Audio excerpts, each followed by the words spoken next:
Yo, what's up, guys? So, yo, today was very good. Very, absolutely decent, And I had a very decent day. You know what I'm saying? Very day in my life. But today, I want to talk about this episode right now. Is because, well, how about it? We just get to it. Come on.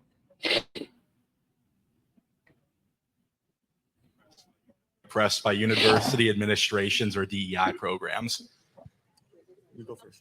So one of the first things that I say is that you should fight the administrations. I'm a big believer in that. I literally sell shirts that say "Proud Karen" because I think we need to bring back shaming people. One of the things that the institutions hate is exposure. They hate people finding out about what they're doing, and it makes them super embarrassed. And you just saw this at Stanford University where they acted like animals when that federal judge came and was invited to speak and wasn't allowed to share a single word.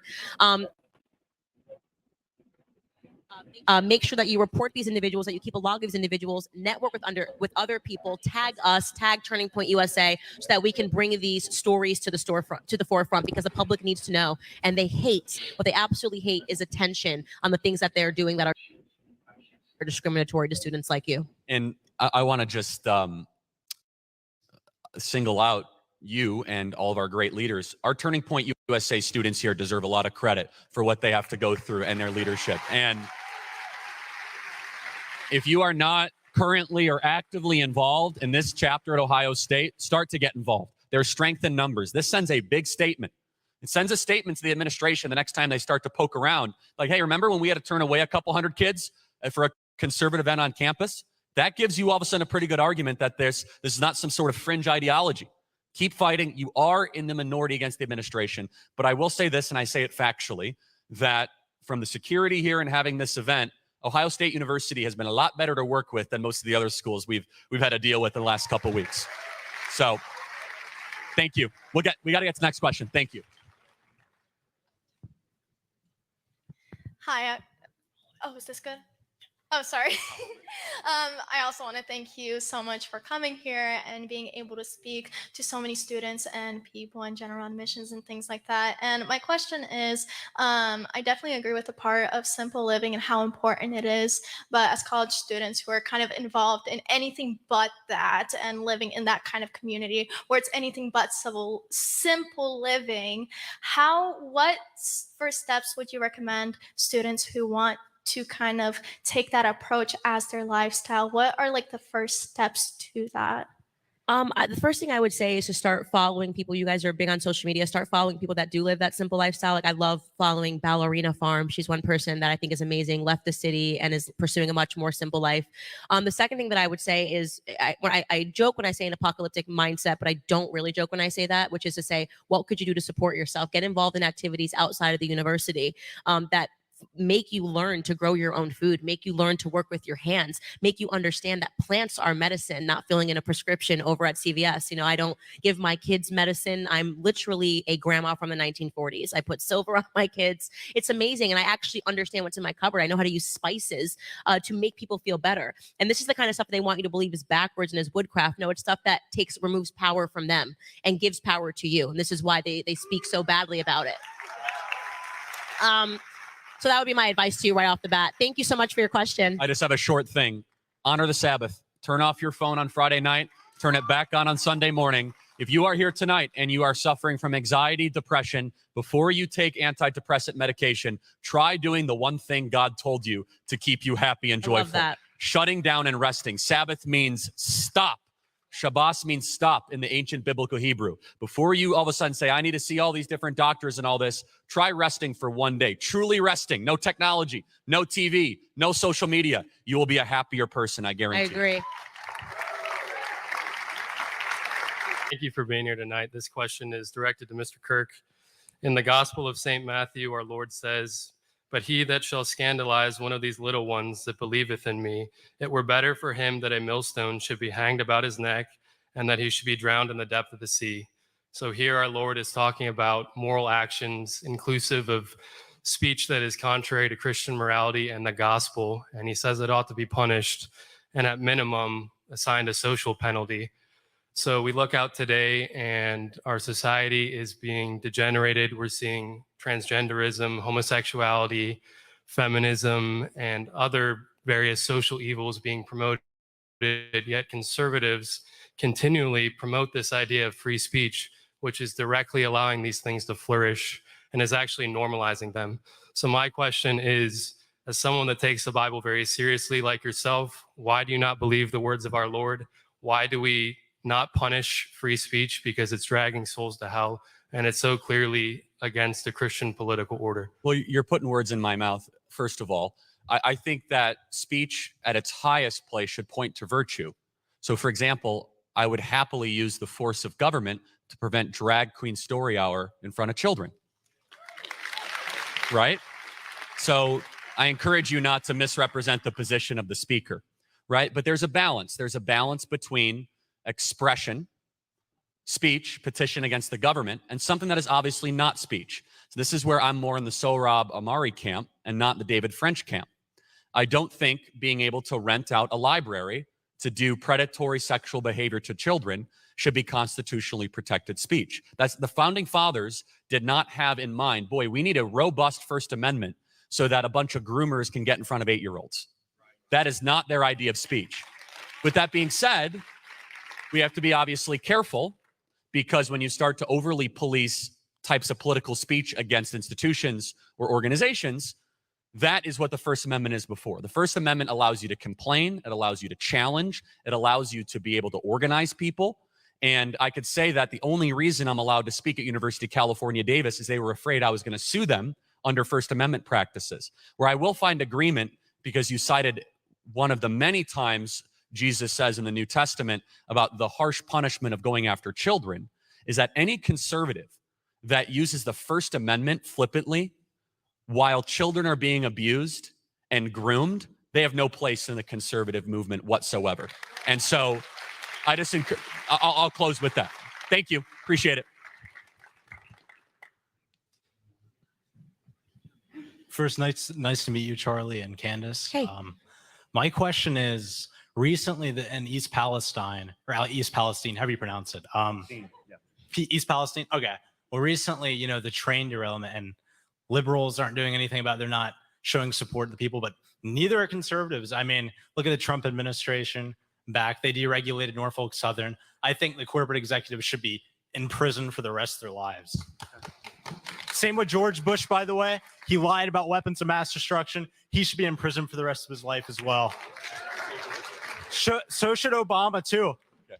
Libya now has slaves. Libya has slaves. Yeah.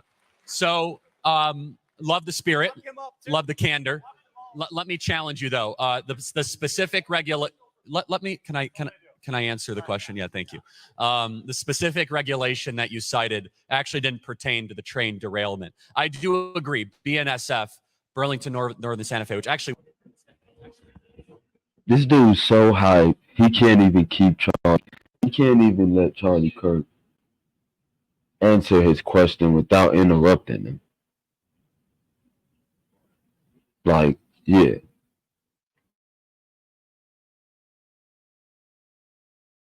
Actually was not the railway. It was Georgia Pacific. Was it Georgia Pacific? It was Georgia Pacific.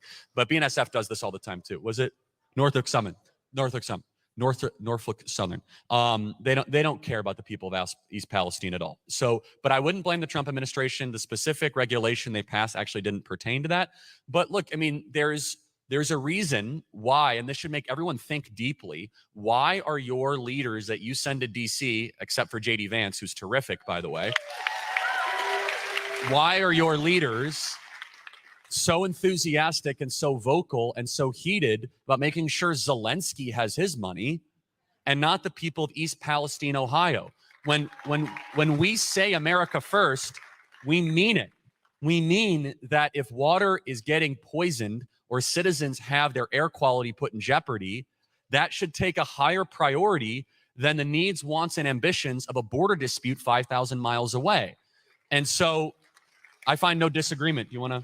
I totally agree with you. I mean, it's atrocious what's happening, and the answer to your question, Charlie, is because they have to launder the money back to themselves. When you send it overseas, it's easier to launder back to yourselves. It is atrocious, and you won't get an argument about us from the perspective that virtually everything the federal government touches is turns to trash. You know, that's just why we want to shrink government. We want to shrink power out of DC, and there are criticisms that we could levy against the Democrats and the Republicans all day. And a lot of times it's really is a uniparty. So you're absolutely correct. Thank you. We got to get to the next question. Thank you. Oh, sorry. So first thing I'd like to mention is that my mother and father wanted me to say hello for them because they couldn't be here and they're big fans of you. Hi, Mom and Dad. Yeah, but I'm the socialist they raised. So I would like to ask you a question in opposition.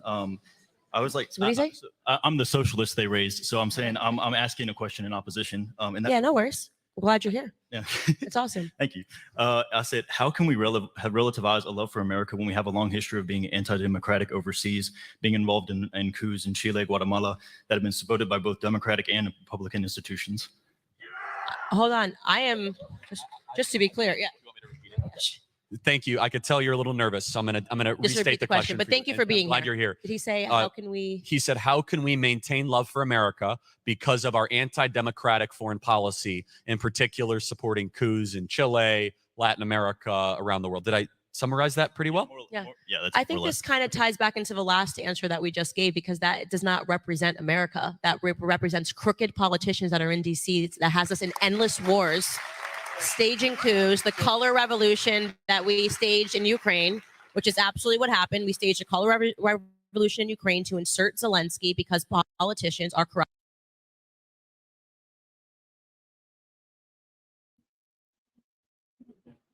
Candace is absolutely right on this one. Candace is absolutely right on this one.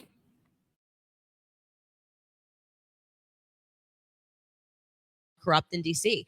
And it is very difficult for people to differentiate, what we're talking about here. Something has gone terribly wrong in America. That is a fact. This is not the America that your grandparents grew up in. That is a fact. Something happened with these globalist initiatives, them recognizing sometime after 9/11 that they can keep us in endless wars and keep sending trillions of dollars, sending our sons and daughters to go overseas. Let me be very clear. When I criticize this, we are not at all criticizing the people that went overseas and believed in our country and believed in our values and never could have fathomed that our government could be this crooked, this awful, this backwards, and doing this all for profit. But that is a circumstance. We didn't pull out of Afghanistan because Biden cares about your sons and daughters. We pulled out of Afghanistan, in my personal opinion, because they have an incredible resource. What's the one for in batteries? Not uranium.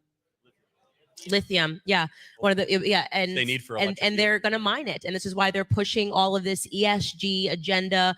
It is so much more Machiavellian, like I said, and I don't find your sentiment, what you're talking about, to be socialist at all. By the way, the question that you asked, at least, it's a major problem, and the only way that we're going to fix it is to disempower people in DC, and that is something that people on the left and the right should be agreeing and coming together on. So can I just ask you a quick question? So you're a socialist that is worried about some government activity. Do you trust the government? Not at all. No. Then why are you a socialist? Well, because I understand socialism not as that. I don't understand socialism as being pro. I distrust hierarchies, right? And I think that a socialist, what they want is that they want more democracy. You want the people to be the ones in power. You want now they do say the dictatorship of guys be nice, because he really, he's trying to understand it. What I would very much say that you should study what socialism actually, I know what it's sold as, I know what they bill it as, right?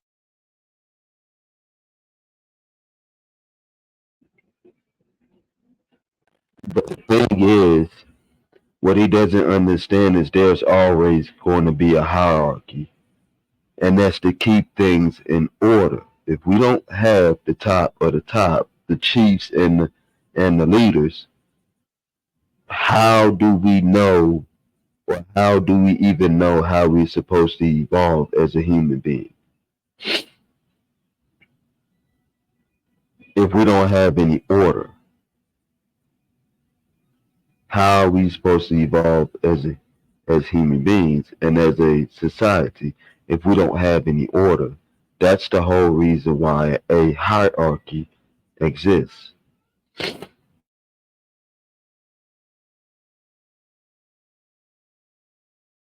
right? When I know the bill says it's going to be amazing, people are going to have power. You got to check in with the Venezuelans, maybe as a starting point. Check in with the Cubans who believed in Fidel Castro. Check in over the last 100 years, how many people have died because they sold them a narrative.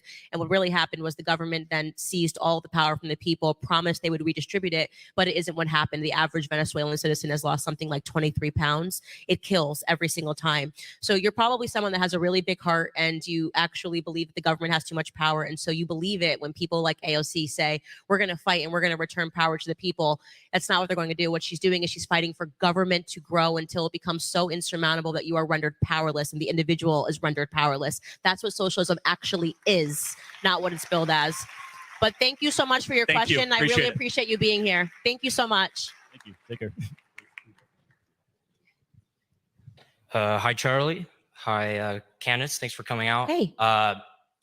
I'm sort of in opposition as well.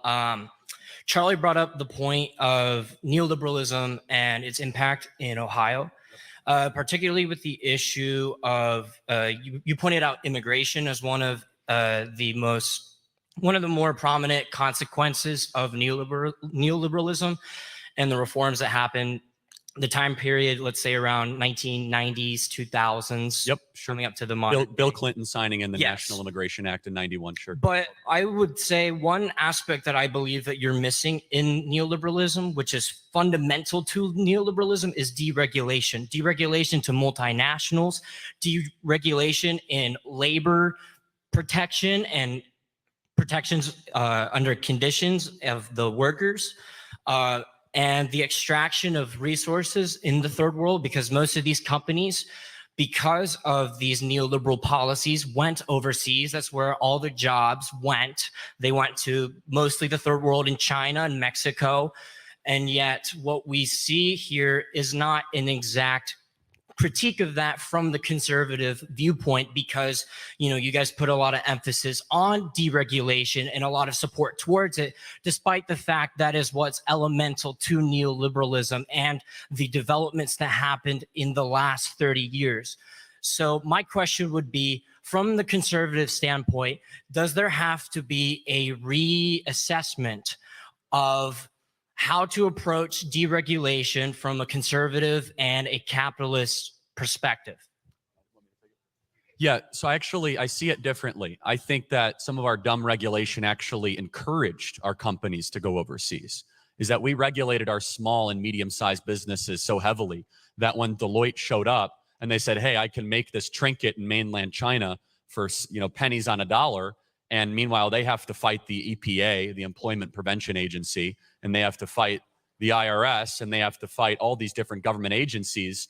The Leviathan, the fourth branch of government, the bureaucracy, basically made the business owner's decision easier to go overseas. Did they make the right decision? Probably not for the country. They might have made it for their bottom line. Depends on what regulation you're talking about. But remember this, don't paint too broad of a brush, because the biggest pushers of regulation in America are the companies you hate the most.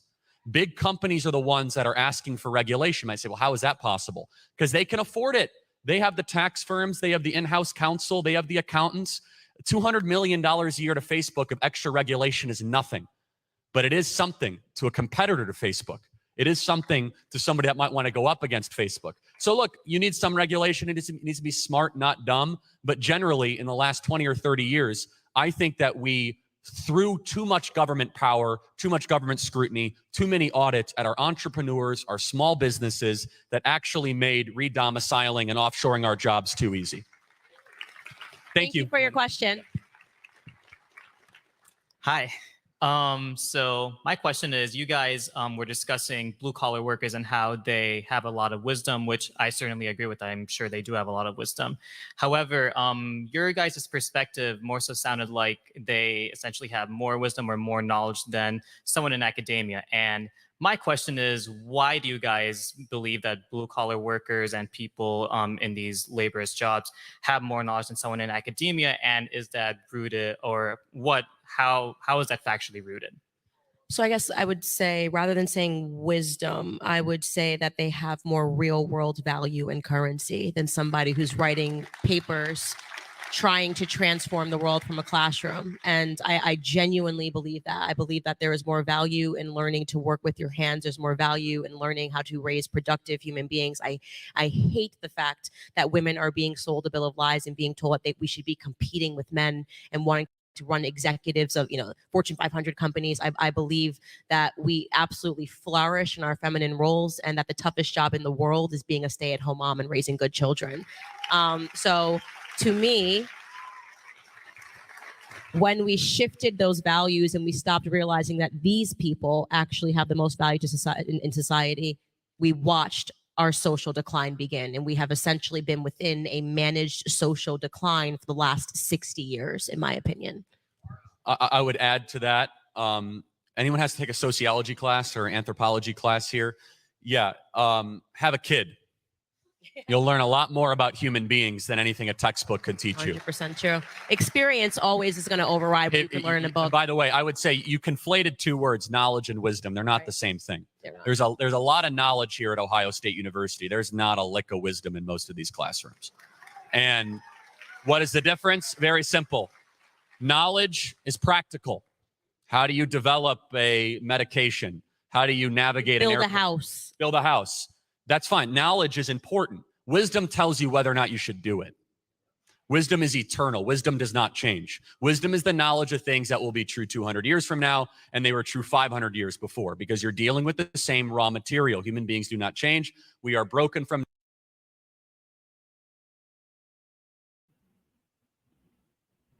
He's absolutely correct. He's absolutely correct on that. Wisdom and knowledge are very much different. Wisdom is based off of morals. Wisdom is based off, it's a more spiritual thing.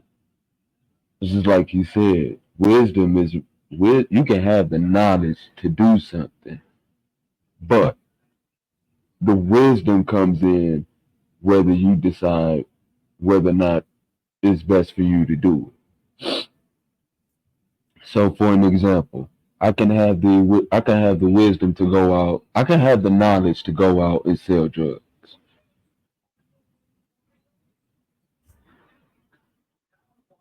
But the wisdom comes in is the morals. Would that be a good thing to go out and do? That's where the wisdom comes in.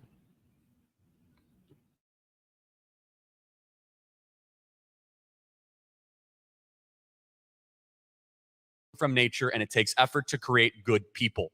The reason why college campuses are devoid of wisdom is because the beginning of wisdom is the fear of the Lord. Thank you so much. Thank you so much for your question. Next question. Hello, you guys look wonderful tonight. My name is David. Thank you. You look wonderful too. Thank you. My question is, with our founding fathers being lawyers and educated men, is their academia and ideologies just as destructive as those you've discussed? Furthermore, what about Herodotus, Socrates, and Aristotle? Well, no, they were classically educated. Like John Adams spoke fluent Hebrew. The founding fathers believed the Bible was the greatest book ever to exist in the history of the world. The most cited book, secular or otherwise, was not John Locke. It was not Montesquieu. It was not David Hume. It was the book of Deuteronomy in the Federalist Papers and the documents that led up to our founding. The founding fathers, when they put the Liberty Bell, they put Leviticus 25 on it. Leviticus, not Psalms, not Proverbs, not John, Leviticus, okay? These are serious Bible believers that understood the foundational roots of a civilization. How many college professors here would quote Leviticus to their students in a positive way? What does classically trained means? Herodotus was the founder of history.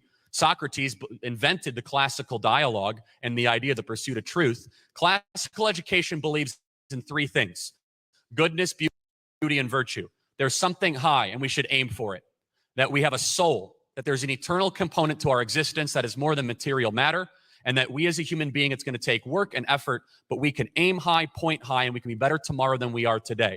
The educational manifesto today is opposite. They say you're nothing more than a combination of chemicals and matter that have accidentally combusted into where you are today through a Darwinian process, and there is no beauty, there is no goodness, there is no virtue, there is no truth. The founding fathers were proper academics. The ones today are charlatans disguised as academics. So well said. So well said. Hi, I'm nervous. I'm from two future U.S. presidents, but I wanted to ask and hear both of your point of views, especially towards Candace. But you know how they push the sexual liberation agenda. Sexual what agenda? Sexual liberation agenda. Liberation, yeah. Oh yeah, okay.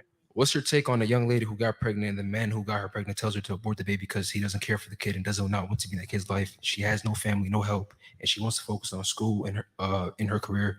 Is it best for her to get rid of the kid and focus on herself and having a family later down the road? Because if she has that kid, that child's going to be a burden upon her. Did you catch it? You want me to repeat it? Yeah, I can repeat it. So I think you're giving us a scenario of somebody who's pregnant with a kid. Was the this father the Ohio doesn't want situation of the young lady that went to Indiana to get the abortion, or are you just talking more generally? You're talking generally. Okay. And you're saying that if the kid was born, they would be ill-advantaged. Is that what you're asking? That and your end question is, what should they do? What should she do? Should she just Like get rid of the abortion baby? ethics, basically, is or the question. have family. You should absolutely choose life. It's such a scary thing to me to think. And actually, who was it that said, I think it was Ronald Reagan, everybody who argues for abortion has already been born, right? Which the many examples, and this is what is so problematic about the argument of people that are pro-choice, is that it ignores all of the people that grew up in broken homes and made something of themselves, people who were adopted, people that grew up in group homes, what they were able to contribute to society. It basically says the argument that unless your life is rosy, unless you have a rosy start, then you don't have a right to life, and your life is not worth living. And that could not be more wrong and more backwards. It's so wrong.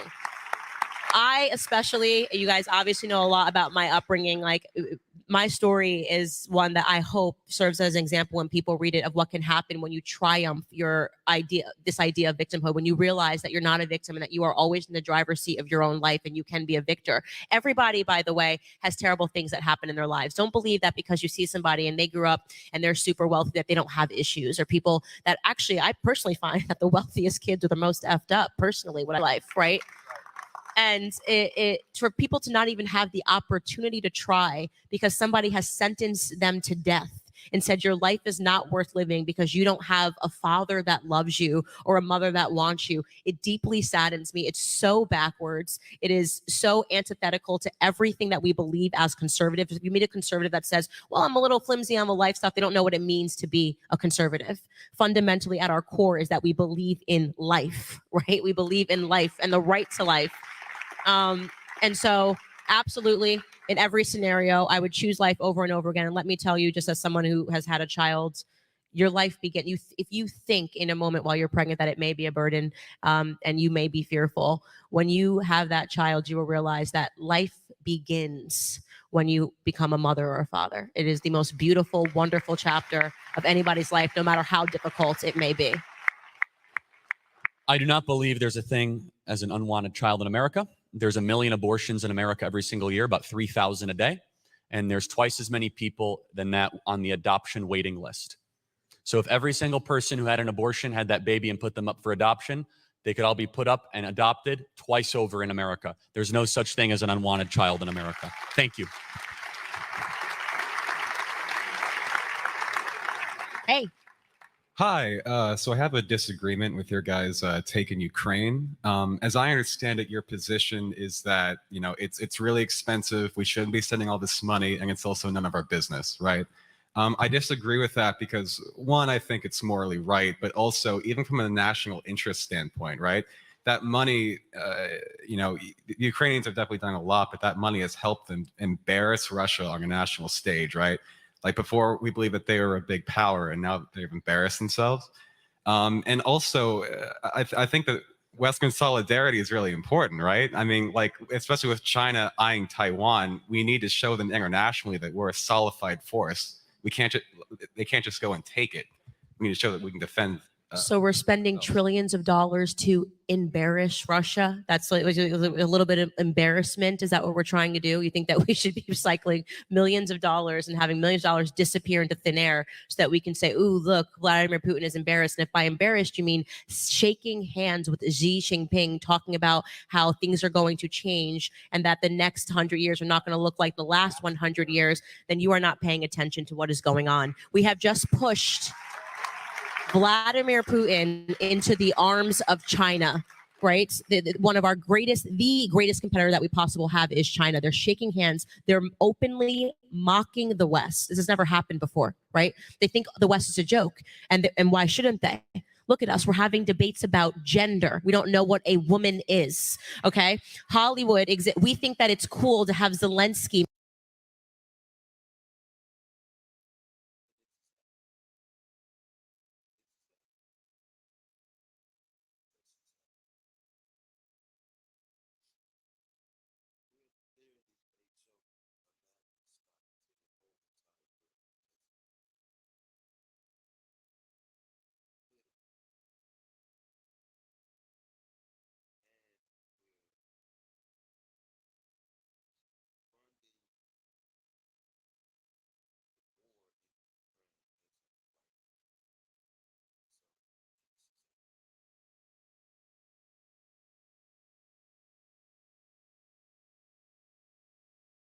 make attendances at the Grammys. It's a joke. It's a complete and utter joke.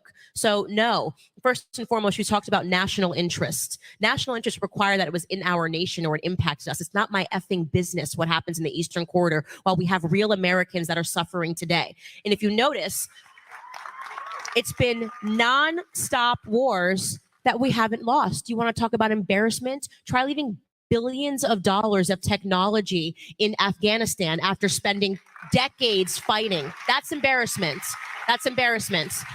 What's embarrassing is China then flying immediately after we magically evacuate and meeting with the Taliban and immediately recognizing them as a government. We had daughters and our sons that died. What did we win? What about those weapons of mass destruction? Was this the 20th anniversary of Iraq? You want to talk about embarrassment? The things that we did in Iraq, the things that we've done all across the world, and for what? What do you have to show for it?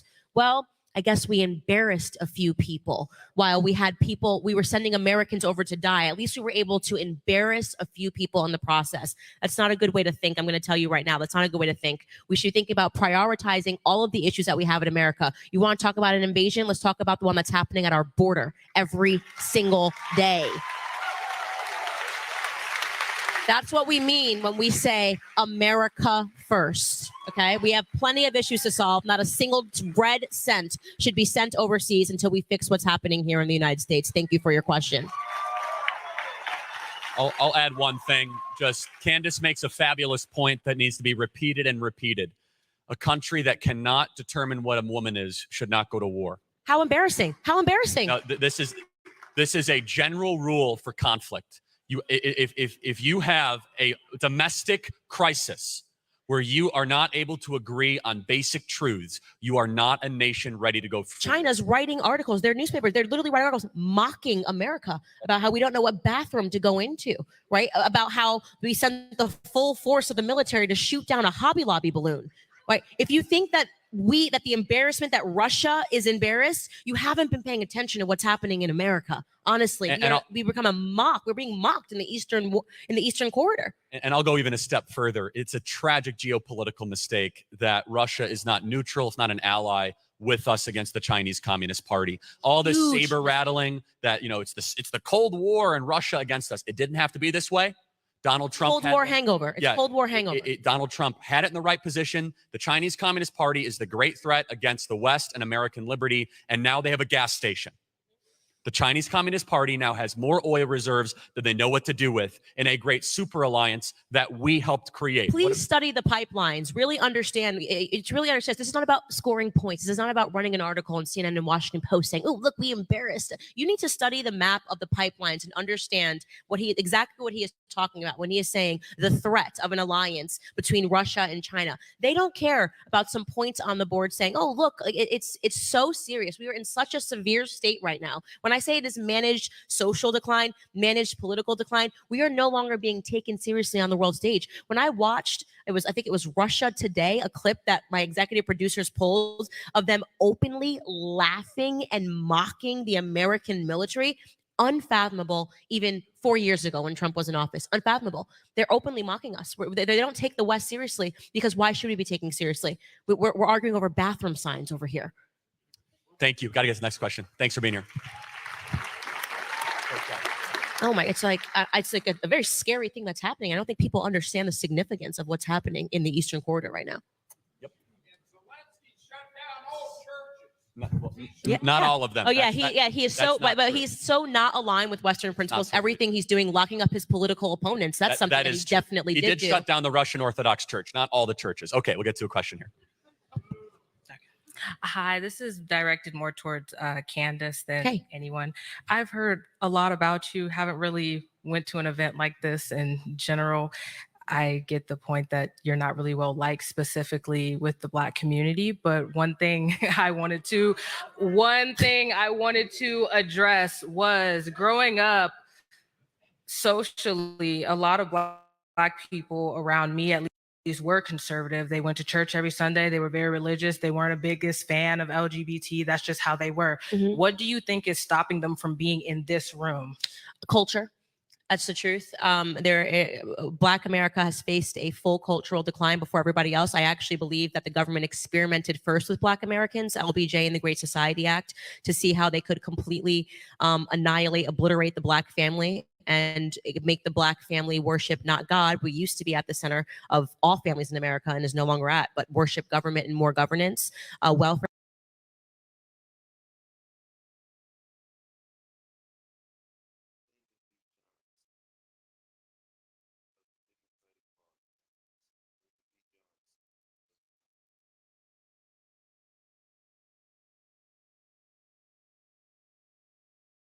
Welfarism destroyed Black America, and it created the toxic culture that we see today. Every single ill that Black America is facing, they are facing because we went from a 22% single motherhood rate back in 1964 to today, the single motherhood rate being 73%. We don't have our families together. More than 73% of Black Americans are growing up without a father in the home. So you could just imagine what that does when I say that every social ill follows: the incarceration rates, the criminality rates. And what happens, by the way, is that when you remove that family unit, it's not like they just go, okay, no family. It becomes an empty space, and they fill that void with something else. And that something else for Black America has been a toxic culture. They turn to rappers, they turn to the streets, they pursue that paternity and that maternity elsewhere. And this is the huge epidemic that we're facing today. It is the reason why they believe that they have to be Democrats, is because Hollywood insists upon being a Democrat. You're not allowed to be an open conservative in Hollywood. Well, if Hollywood and what's on the TV is raising you, then that's the only option you've ever been presented with. You couple that with the other pillar, which is the education system, also decisively Democrat, decisively left-leaning, specifically because their initiative is to further marry you to government. The Department of Education was created in the 1970s, and with the explicit goal to make sure that people that are growing up under the Department of Education, all of us, believe that governance can deliver us from everything, and it's working. So they destroyed the family, they attacked culture, and then they went toward the educational pillar, and that is the predicament that you see across Black Americans. I try to fight all of those pillars in every single capacity, and the easiest way to fight the cultural one is to simply say on a stage every single day that Black people don't have to be Democrats. So that's it. You know, give another option. Thank you. Thank you so much for your respectful question. And join Blexit, Blexit.com. There we go. Blexit.com, powered by Turning Point USA. Beautiful. Next question. Hello, thank you for both being here. I'm coming to you as a wife, an entrepreneur, but most importantly, a mother. My younger elementary school son came back from school last year about a book that he read in the public library about how a boy could be a girl, like a colorful child book. And I'm getting emotional over it because as a mother, how do you combat this, or how do you look at your son and explain to him these huge moments when you're the 6-year-old and 5-year-old is looking at you, asking all these questions, like mother to mother. I guess I'm just coming for advice at this point. Well, mother to mother, I can't wait till my child is of the school age because I'm going to raise hell. I hear these things and I get excited. I get excited when I hear these things. I really do. Try it on my kids. I mean, people don't understand when I say that I'm a mother bear. Try it on my kids. If you want to watch me breathe actual fire from my mouth, try it on my kids. And that is the attitude that every single mother needs to have. We need to adopt the attitude of recognizing this was ever intentional by design to remove parents, remove mothers from being the CEO of their homes, transferring them to the workforce so that the government, the Department of Education, could raise your children and indoctrinate them. The only way that you're going to reverse that is to fight it head on. They were scared. When mothers began showing up at school board meetings, they didn't know what to do, right? They had never seen it before.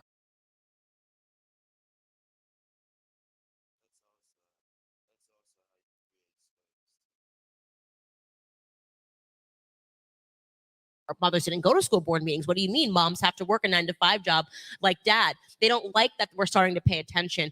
I quite literally, oh my goodness, when my kids go to school, I'm going to be in that principal's office so much. I'm like, what are we wearing today? What are we wearing for school? Because I'm not going to let it fly a single moment. Again, this is when I am calling upon mothers to act like Karens. It is up to us. Women become the CIA, the FBI. Let you want to find one detail about a guy on Instagram. You know how it is, girls. We'll be like, actually, his sister likes to golf. We need to employ those skills of uniquely set of skills that women have, and we need to give them to our children, and we need to use them to exercise dominion over our children. We're fighting right now a custody battle over our children with the state every single day. So you need to not get upset. You need to channel that upset, and you need to make sure that you affect change. Become problematic for that school in saying that I'm not going to allow this to slide. I'm going to make sure that this is okay. I'm going to network with other parents, and I'm going to raise hell until the situation changes. It must change, and I think it's going to begin to change. So I'm starting to see mothers realize what's actually happening. Thank you. We got to get to the next question. Thank you.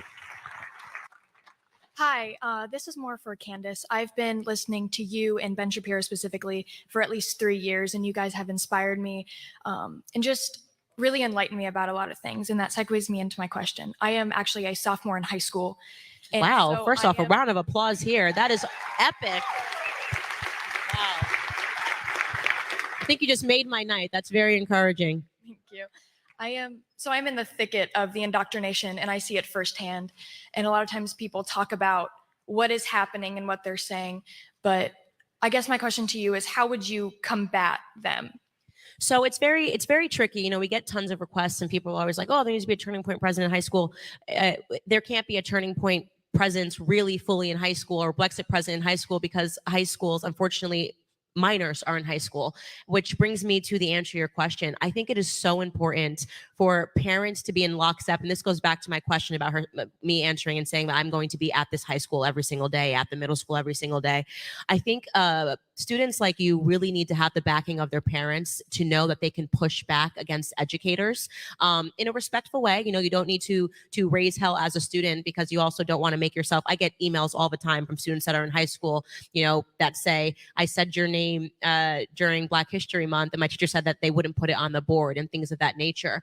And when that sort of thing happens, I actually get involved. When I get these emails, I will email the administration. I will email with their parents, because their parents are on the emails, and I get involved. I actually think that it's almost more impactful when you're younger to call out that indoctrination and to call it out in a powerful way and to speak to an administrator, because that administrator is going to have that fear that a minor is uncomfortable with the way that something is happening in the school system, right? And that's a healthy fear for them to have, right? You don't want to have a bunch of minors saying that they are feeling discriminated against. So I would use that to your potential. I would speak with the administration. I would raise flags on teachers and do this completely in lockstep with your parents. I hope that your parents support you. I'm assuming that they do.